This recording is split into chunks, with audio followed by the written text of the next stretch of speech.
Hello,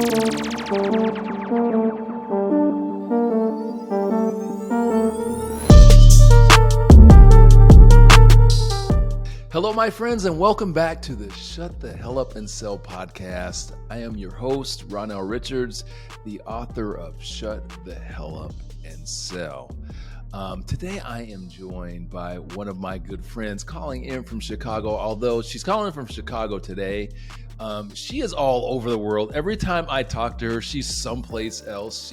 And I'm always jealous. But you know what? She's out there making sure that we keep moving this profession of sales forward and evangelizing, and she's training and impacting people all over the globe.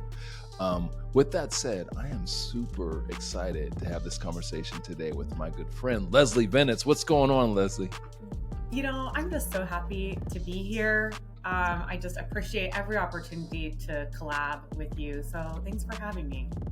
Well, the honor is absolutely mine. You're such a joy, but more importantly, you drop wisdom every time. Like, I love having you back on my platforms because, like, you're like a home run hitter, man. You hop up, and it's like home runs. It's like old school Barry Bonds every time you step without the PEDs. But when it comes to folks like you and me, and we compare expertise with a mindset that gatekeeping is bullshit. Mm-hmm. It becomes easy to share that knowledge that's going to help other folks shut the hell up and sell to unleash and achieve their potential. Yep. So, hey, real quick, as we get this thing started, clearly you're the founder of Sales Team Builder, but if you could just tell folks what it is that you do, how you're helping the world, how you're impacting the world. Yeah. I appreciate it. So like super, super big picture, my vision is to help transform sales into a more inclusive, a more respected profession. So that is my big lifelong goal. That's the legacy I want to leave. How do I do that on a day-to-day basis? Is through Sales Team Builder, which is this incredible opportunity to work with individual sales teams and help them create a culture that acknowledges that most of the sales scripts, training, frameworks that we have were historically created by white men in an environment where white men sold to white men. And that we're past that, and that there is time and space. It's time and there's space for new voices and different lived experiences to kind of pepper in new, exciting email copy and scripts and frameworks and ways of approaching our customers that really put them at the center instead of sellers at the center. So yes, it's fun. Like it's fun work. As I think most people would guess, you get some pushback still, but sales is in the middle of this amazing transformation, and like I'm here for it. Me too. I love the work that you're doing. I love following you on social. You're always dropping gems. And, you mentioned that which is something that we don't think about a lot, that the copy that sellers are using, the playbooks, the scripts that they're using it's old, and they are largely focused on one small, I won't say small, but one segment. And that segment, that decision maker, it's just evolved. And especially if you look at through the pandemic, right? Like through the pandemic, like it's almost like we put gasoline on this a bit in terms of increasing our ability to, I would not say increasing, just leaning into our ability to communicate and to do business with people all over the globe and a really diverse audience. So the work that you're doing is super important. So that's where you're at today, but I want to take you back. I want to know what your first sales job was. What's the first job that you had, the first time you got paid some money to sell something? Ooh, the first time I got paid money to sell something, I don't even know. I genuinely don't know. I mean, I guess I worked in like food service when I was in high school. And so technically I was like, have the soup. So like the soup, how about the sandwich? And then so maybe maybe that. I was like one of those people in college. I spent 6 years in college because I paid for it myself, and college is expensive. And so I Mm-hmm. always had like 2 or 3 jobs, and they were always those sort of like customer service, upselling kind of gigs. But I didn't get my first like traditional like net new logo sales job. Probably until my last year of college, and it was bringing together a consortium of Montana businesses who were too small to win these big contracts on their own. But Uh-huh. if we got them together and they, put all their complementary areas of expertise into a pool, we could bid on World Bank gigs. Mm. And so somebody paid me to do that. And I thought, I have a knack for this. This is fun. And here we are 15 years later. Nice. So how did you do? You do well? I did. Yeah, we did really well. We set up the entire program. I mean, gosh, I think it ended up being like 20, 22 businesses by the time I left. And then they bid on and won World Bank gigs after I departed and moved to Chicago. Wow. So Wow. yeah, That's what's pretty up. exciting. Yeah, hopefully So bringing some money back into my home state of Montana too.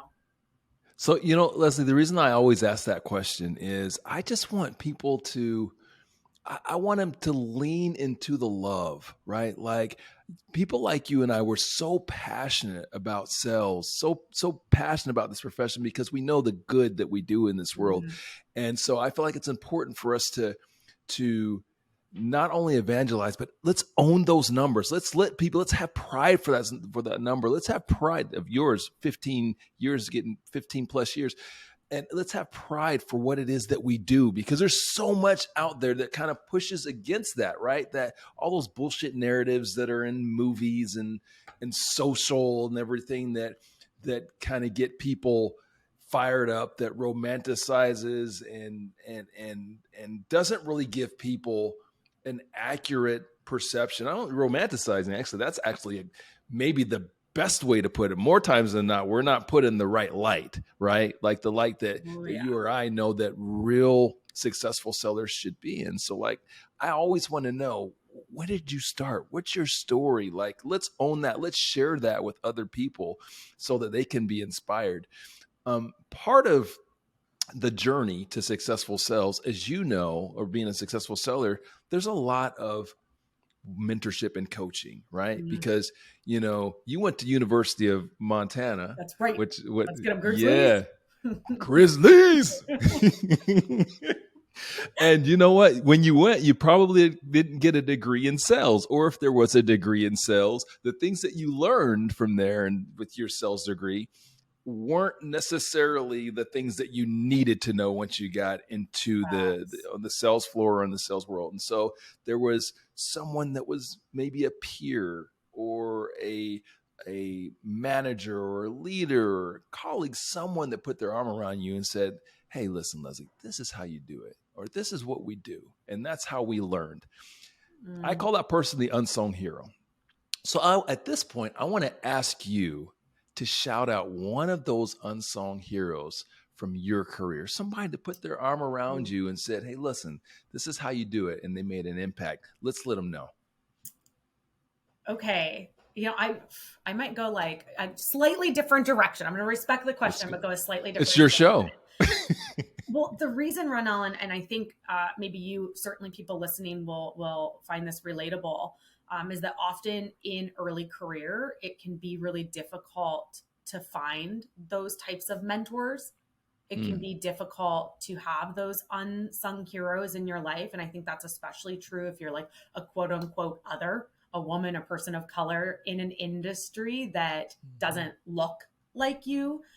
So I really struggled. Like, full disclosure, this is something I really, really struggled with for probably the first 8 years of my career.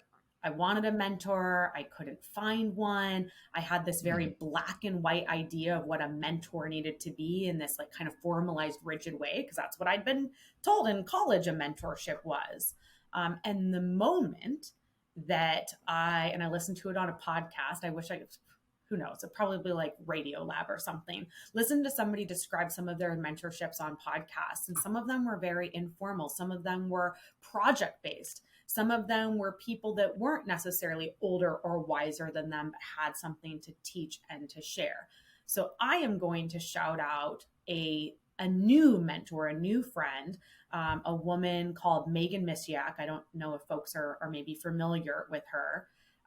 She is in sales enablement, sort of sales. Like she's not a net new logo person. We don't do the same job. She's younger than me. Mm-hmm. She has been this person that has so validated, I think, some of my like emotional and mental frameworks that need to be broken. And she's been a person that has said, yeah, that's worth breaking. Let's break that so that we can rebuild it and make sure that it serves the version of you that you want to carry forward. And that has been extraordinarily powerful. So like broke the frame of what a mentor needs to be. And as a result, have had the opportunity to build this incredible relationship with my unsung hero, Megan. Wow. Yeah. Well, I love that. And thank you for taking kind of a different, taking a turn, giving a kind of a spin on that. So shout out to Megan. And I can identify with that, Leslie, much like you.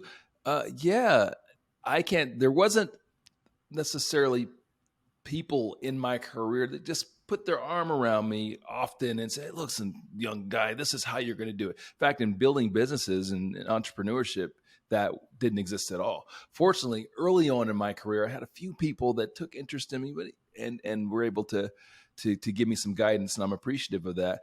But the point that I think what I'm taking from what you said is that, those sorts of lessons and coaching and mentorship can kind of be all around us, and they may not look like what you expect them to look like, yes. Right? Like that wise, gray-haired person that puts their arm around you. You just have to kind of take advantage of what you can find and what you can see. I'd give some people advice as well. Like, part of the reason why you and I are connected today is because of our activity and our vulnerability and putting ourselves out there on social. Like that has been a game changer for me, right? Like being able to build that group of mentors, some of them peers, some of them more experienced, but just that small group of people like, okay, I vibe with, like you. And so, that's something I would advice I'd give to people. Have you found that since you kind of put yourself out there more on social and started building your brand, that it helped you in that way as well? Oh, big time, Ronell, big time. Now I have this insane network of folks with just tremendous expertise across a pretty cool like swath of areas, right? Yeah. So I feel like my network is bigger and more diverse in terms of expertise and lived experience and narratives. And I just have free range to tap into this external perspective.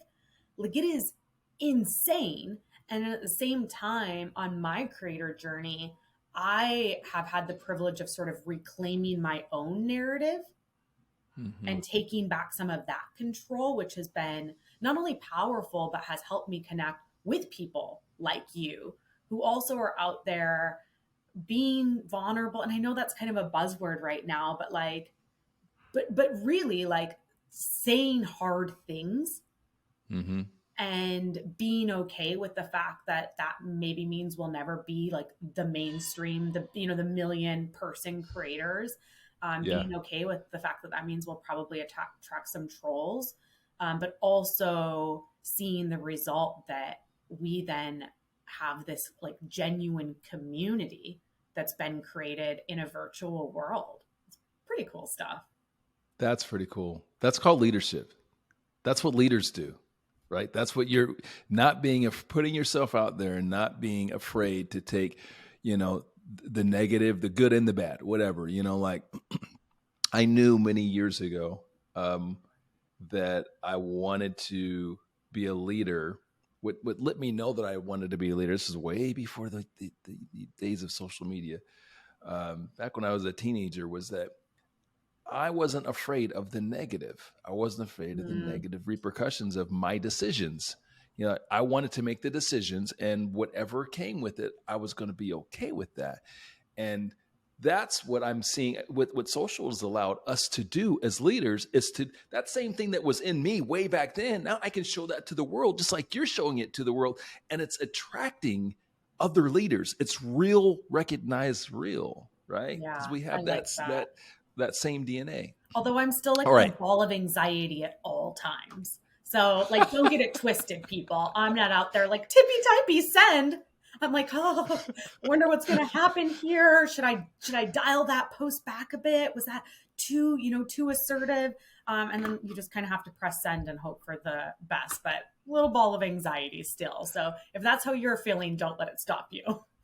Well, that's when you know you've got a good one. That's when you know you're doing something that matters, right? When you have that anxiety, when you push, before you push it, you're like, oh God, I don't know. Yeah. That's the best stuff. That's the most honest stuff, right? Yeah. That's Like the Adam realest, Grant and that's says, what's going to impact. if you feel that like nervousness and anxiety, it's because you care. Like you're doing something that you deeply care about, and you're nervous and anxious because it matters. I agree. Love it. Okay. It is storytelling time.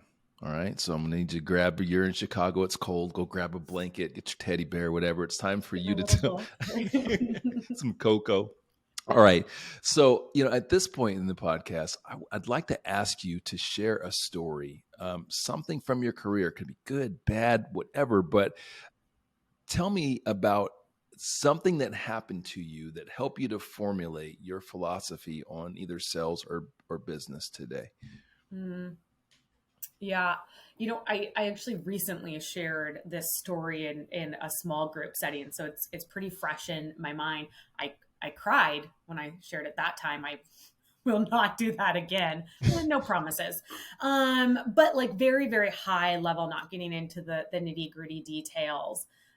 There has been this point, sort of like two forks in the road in my career. And at both forks, I had this real sense of like not being good enough, not being enough. And the first time it happened to me when I was job searching, I sort of chalked it up to, I'm just kind of newer in my career. I don't have as, the big logos on my resume, whatever, I'm going to move on. And then to 2020, what year are we in? 2021. What time is it? Well, we're officially 23, but like we're in whatever year you guys are watching this. Time as a concept, come along for the ride. But so then I continued to grow my career, grow my set of experiences, my depth of expertise. And in 2021, I knew I wanted to leave my current job. I was applying for new jobs, and I was getting a lot of the same reactions that I'd gotten, 8 years before when I'd made my first like big career jump. And it was this kind of slap in the face, Ronell, that like sexism and discrimination is still so freaking real.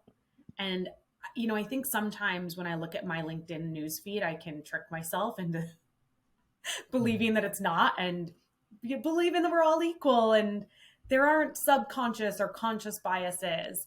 And it was like truly this moment of realizing that it doesn't matter how many dashboards I show, like how many testimonials from past sales reps I have, how many awards I have that I've won, that my team has won. Like for some people, I will just never be enough because I don't look like what they want me to look like, and I don't talk or act how they want me to talk. And it was a gut punch. There was like one particular interview that I got off of, and I left my office and I went and just sat on the floor in the living room and looked at my husband and was like, I'm not even, do I even want to keep working in this space? Like it's so clear that these people don't want me. Like, why am I working so hard to stay in this space and make this space better when it's so evident that like I'm not wanted here? And it took me a couple of weeks to kind of bounce back from that gut check. But what it solidified was my calling, that like, that's the exact reason I need to be here. That's the exact reason I need to take up more space, and not just take up space for me, but take up space in an effort to make more space for others. And very closely tied to that was a decision to not continue to job search, to turn down this 460K job offer I got that still blows my mind. Would have been a truly life-changing amount of money. And instead of taking all of that money, to quit my job and bet on myself, because I realized that I needed to stop expecting others to see the potential in me that I knew was there, and to like just go all in on myself and my own business. So it was not an easy journey. It was not an easy path to walk. There were definitely some really tough moments of imposter syndrome, of doubt, of really like questioning my entire career trajectory and career choice. But the end of the journey was to really solidify my calling of that, how we started the episode, that vision, that legacy I want to leave of creating a more inclusive, respected profession for everybody that comes along with me and comes after me.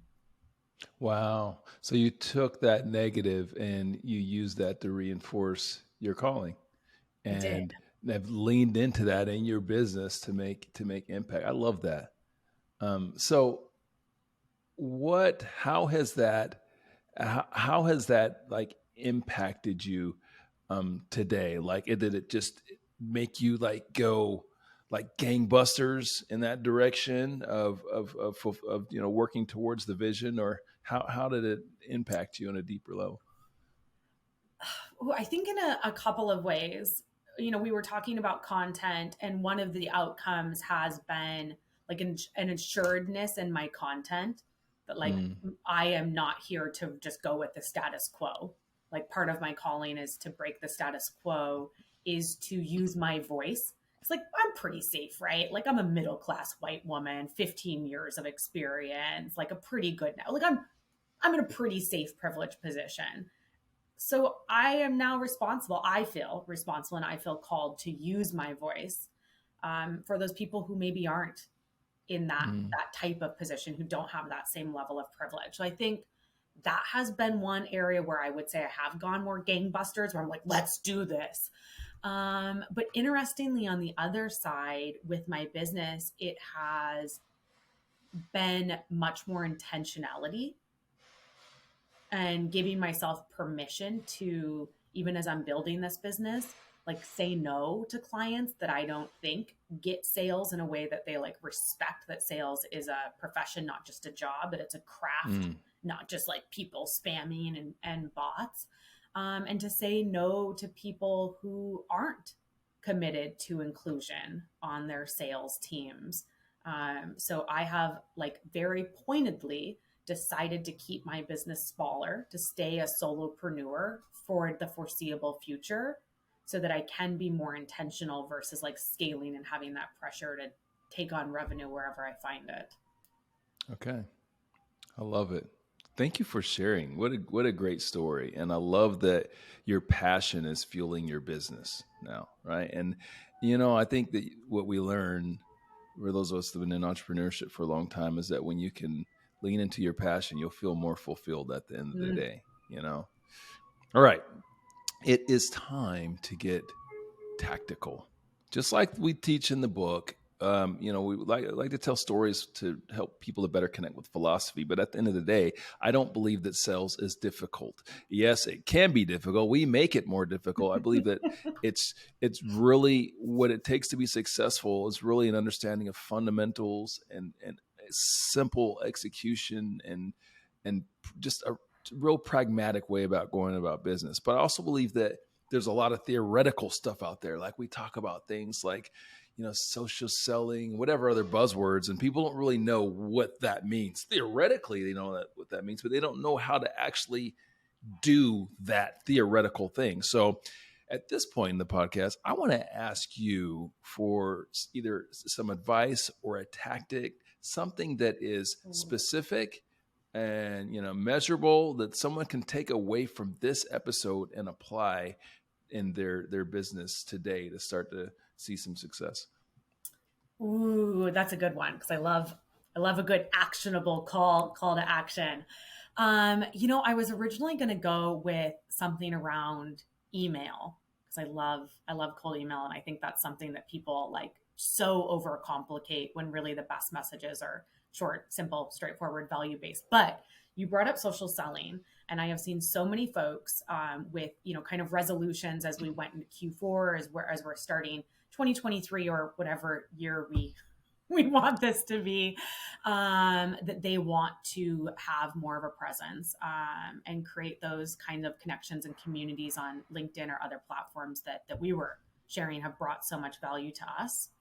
And I was chatting with a woman that I mentor earlier this week, and she was like, it's so overwhelming. Like, I don't have the time to research, and it's going to take me 2 hours. And she was really getting in her own way is probably the simplest way to boil it down.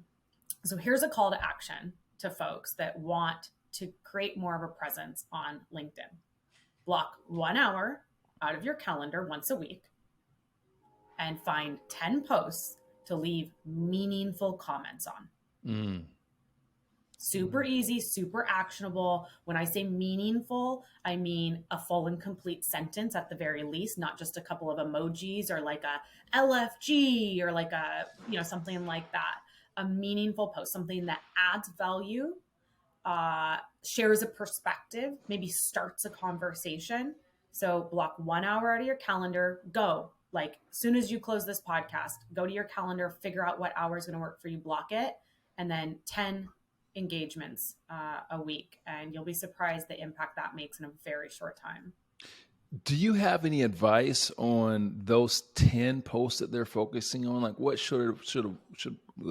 what kind of work should they focus on, or any specific person, or like who should they? Let's drill down on that a little bit more. Yeah, because it is going to depend on what you're like what you want to get out of it.